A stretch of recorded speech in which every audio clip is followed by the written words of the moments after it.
الحمد لله رب العالمين.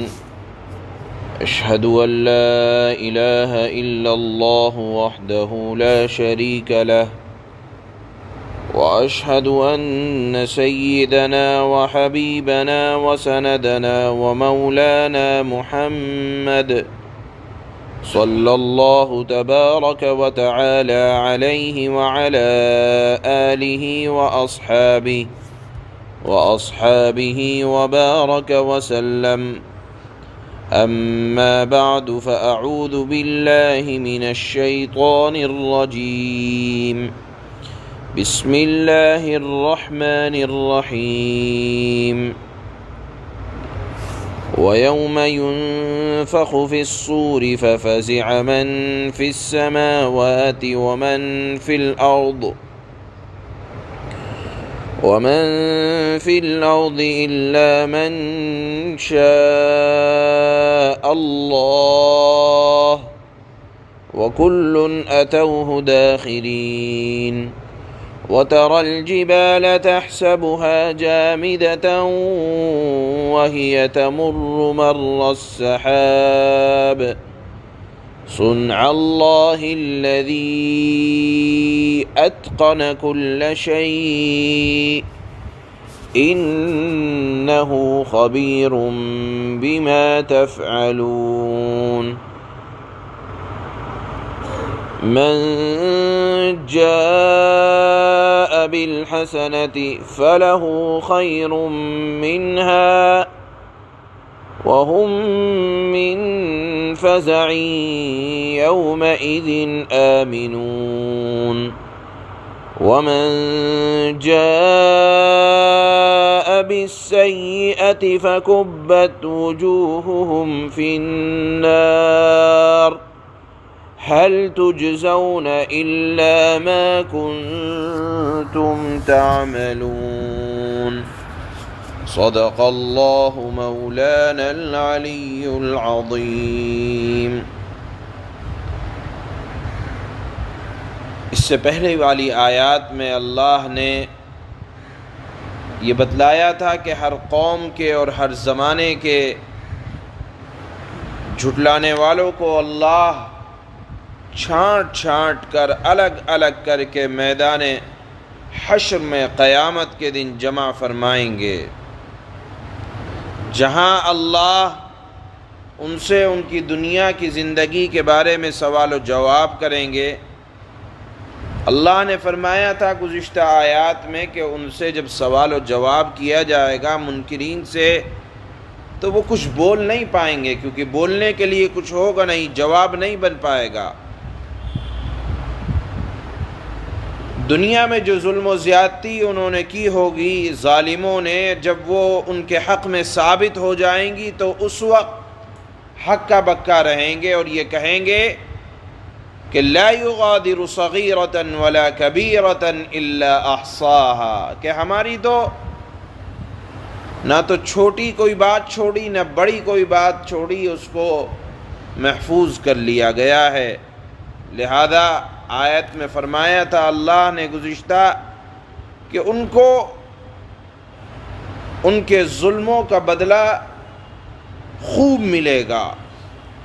آج کی آیات میں اللہ قیامت کے مزید حالات بیان فرما رہے ہیں اور بتلایا جاتا ہے آج کی پہلی آیت میں کہ جس روز سور پھونکا جائے گا تو جو مخلوق آسمان اور زمین میں ہوں گی، چاہے وہ انسان ہوں، جانور ہوں، حتیٰ کہ جنات ہوں، انسان ہوں، اللہ نے عام فرمایا حتیٰ کہ فرشتے ہوں، سب گھبرا جائیں گے سور پھونکنے کے وقت اور مر جائیں گے، سوائے رب العالمین کی ذات رہے گی، وہ ہمیشہ سے ہے اور ہمیشہ رہے گی.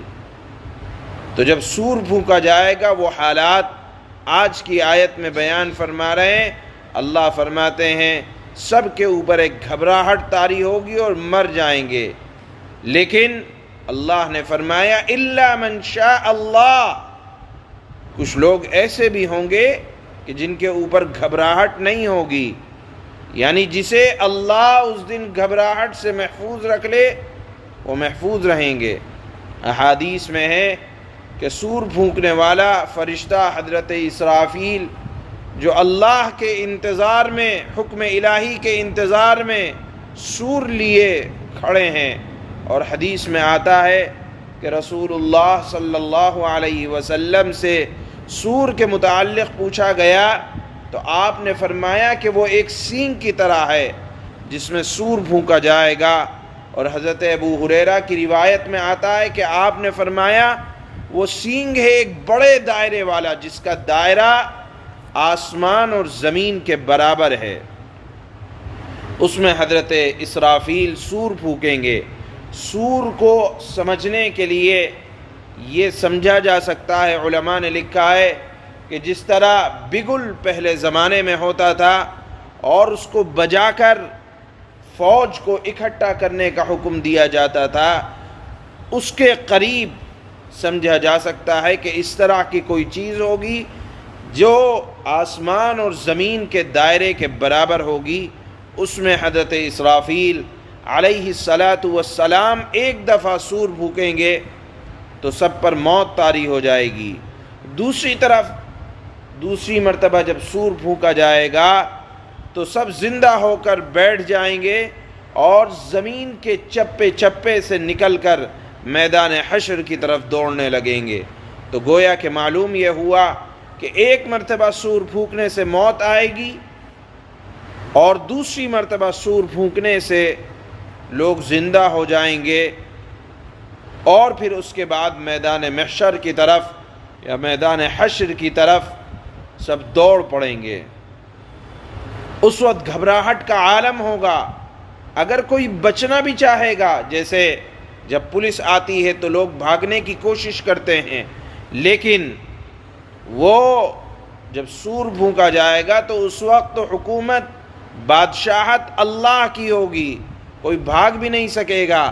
اللہ نے فرمایا وَكُلٌّ أَتَوْهُ دَاخِرِينَ، سب اللہ کے سامنے دبے دبے، جھکے جھکے، تواضع کے ساتھ، کیونکہ آج تو جان بچنے والی نہیں ہے، سب اللہ کے دربار میں میدان حشر میں حاضر ہو جائیں گے۔ یہاں یہ بات یاد رکھنا چاہیے کہ خود موت کو بھی موت یا حضرت اسرافیل اور ملک الموت اور عرش کے تھامنے والے فرشتے بھی مر جائیں گے جب سور پھونکا جائے گا، اور پھر دوسری مرتبہ جب سور پھونکا جائے گا تو سب کے سب زندہ ہوں گے، سوائے اللہ رب العزت والجلال کی ذات جیسے پہلے بتایا گیا کہ زندہ ہے، زندہ رہے گی۔ اللہ کی ذات کے علاوہ ہر ایک کو موت کا مزہ چکھنا ہے، اور اس دن گھبراہٹ کتنی ہوگی۔ اللہ فرماتے ہیں وَتَرَى الْجِبَالَ تَحْسَبُهَا جَامِدَةً وَهِيَ تَمُرُّ مَرَّ السَّحَابِ، وہ جب سور پھونکا جائے گا ایسا سخت دن ہوگا کہ آپ پہاڑ کو دیکھیں گے جو آج اتنے مضبوط نظر آتے ہیں، ہوا ان کو اڑائے پھرے گی جیسے روئی ہو اور روئی کو ہوا اڑائے پھرتی ہے۔ یہ مضبوط پہاڑ بھی اس دن گھبراہٹ کی وجہ سے اڑتے نظر آئیں گے۔ اب آپ سوچیں گے کہ اتنے مضبوط پہاڑ، اللہ نے ان کو اتنی مضبوطی دی کہ خود قرآن میں اللہ نے فرمایا کہ ہم نے ان پہاڑوں کو زمین میں میخیں بنایا ہے، تو اتنے مضبوط پہاڑ روئی کی طرح کیسے ہوا ان کو اڑائے پھرے گی۔ تو یہ بات یاد رکھنا چاہیے کہ جس ذات نے ان کو سخت بنایا ہے وہ ذات قادر ہے اس بات پر کہ ہوا کے اندر اتنی طاقت پیدا کر دے کہ ان ہواؤں کے سامنے پہاڑ روئی کے گالوں کی طرح ہو جائے۔ تو جس ذات نے ان کو سخت بنایا ہے وہ ذات ان کو نرم کرنے پر بھی قادر ہے۔ پھر اس کے بعد اللہ فرماتے ہیں صنع اللہ الذی اتقن کل شیء، یہ خدا کا کام ہوگا جس نے ہر چیز کو مناسب انداز پر مضبوط بنا رکھا ہے۔ یہ یقینی بات ہے کہ اللہ تعالی تمہارے اعمال سے پوری طرح باخبر ہے۔ مقصد یہ ہے قیامت کے حالات کو بیان کرنے کا کہ دیکھ لو آج نہیں تو کل سب کو مرنا ہے، فنا کے گھاٹ اترنا ہے۔ جو خیر کرے گا، اللہ فرماتے ہیں من جاء بالحسنۃ فلہ خیر منہا، جو کوئی ایک نیکی کرے گا تو اللہ نے فرمایا اس کا بدلہ اللہ اس سے بھی بہتر عطا فرمائیں گے جس اجر کا وہ مستحق ہوگا۔ بہت بڑی بات ہے، آپ نے کوئی نیک کام یہ سمجھ کر کیا کہ مجھے یہ ملنے والا ہے، اللہ فرماتے ہیں کہ میں اس کی سوچ سے زیادہ اس کو اس کی نیکی کا بدلہ دوں گا۔ آپ نے سوچا کہ اگر میں فلانا کام کر لوں تو اللہ کی طرف سے عطا مجھے یہ ملے گی، اللہ فرماتے ہیں کہ اسی پر بس مت سمجھنا، بلکہ فلہ خیر منہا، میں اس کو یعنی نیکی کرنے والے کو جس کا وہ مستحق ہے اس سے زیادہ عطا کروں گا۔ پھر اللہ نے فرمایا وَهُم مِّن فَزَعٍ يَوْمَئِذٍ آمِنُونَ، اور ایسے دیندار لوگ اس دن یعنی بڑی گھبراہٹ سے وہ لوگ امن میں رہیں گے۔ معلوم یہ ہوا کہ قیامت کے دن بھی اللہ کی رحمت خاصہ کچھ لوگوں پر ہوگی اور اس رحمت کی وجہ سے وہ لوگ گھبراہٹ سے بچے رہیں گے، اور جو لوگ اللہ نے فرمایا کہ جو لوگ نیکی کے عادی نہیں ہیں، برائی کرنے والے ہیں، تو اللہ فرماتے ہیں فَكُبَّتْ وُجُوهُهُمْ فِي النَّارِ، ان لوگوں کو اوندھے منہ آگ میں ڈال دیا جائے گا۔ هَلْ تُجْزَوْنَ إِلَّا مَا كُنْتُمْ تَعْمَلُونَ، تم کو تو انہی عملوں کی سزا دی جا رہی ہے جو تم دنیا میں کیا کرتے تھے۔ یہاں غور کرنے کی بات ہے کہ جب اللہ نے نیکی کا ذکر کیا کہ جو لوگ نیکی کرنے کے عادی ہیں، تو بدلہ یہ نہیں کہ خالی نیکی کا بدلہ دے دیا جائے، بلکہ اللہ نے فرمایا جس کے وہ مستحق ہیں اس سے زیادہ دوں گا۔ اور جب برائی کی بات آئی تو اللہ فرماتے ہیں صرف اتنا بدلہ دوں گا جس کو وہ لوگ کیا کرتے تھے، یعنی برائی بقدر گناہ اور نیکی کا ثواب اللہ فرماتے ہیں کہ جس کا وہ مستحق ہے اس سے زیادہ دوں گا۔ یہ بھی اللہ کی صفت رحمان کی طرف اشارہ کرتا ہے۔ ہم اور آپ اگر بدلہ لیں تو زیادہ لیتے ہیں، اور جب دینے کی بات آئے تو کم دینے کی کوشش کرتے ہیں۔ اللہ فرماتا ہے میں دینے والا ہوں، انسان کی سوچ سے بڑھ کر دوں گا، اور اگر بدلہ لینے کی بات آئے، برائی کی بھی کا بدلہ لینے کی بات آئے تو صرف اتنی سزا دی جائے گی جس کے وہ لوگ مستحق ہوں گے، یعنی دنیا میں جتنا کیا ہوگا اتنا ہی بھگتنا پڑے گا، لیکن اتنا بھی بھگتنے کے لیے ہمارے اندر ہمت اور طاقت نہیں ہے۔ بہرحال ان آیات میں اللہ نے قیامت کے بعض حالات کو بیان فرمایا، اور آخر کی 2 آیتوں میں ارشاد فرمایا کہ نیکی کا بدلہ اس کی سوچ سے بڑھ کر ملے گا، اور برائی کا بدلہ صرف اتنا ملے گا جتنا اس نے دنیا میں کیا ہوگا۔ اس مضمون کو اللہ نے ان آیتوں میں بیان فرمایا ہے جو آج تلاوت ہو رہی ہیں۔ اللہ فرماتے ہیں وَيَوْمَ يُنفَخُ فِي الصُّورِ فَفَزِعَ مَن فِي السَّمَاوَاتِ وَمَن فِي الْأَرْضِ إِلَّا مَن شَاءَ اللَّهُ وَكُلٌّ أَتَوْهُ دَاخِرِينَ، اور جس دن سور پھونکا جائے گا تو آسمان اور زمین کے سب رہنے والے گھبرا اٹھیں گے، سوائے ان لوگوں کے جنہیں اللہ چاہے گا، یعنی وہ نہیں گھبرائیں گے، اور سب اسی کے پاس جھکے جھکے حاضر ہوں گے۔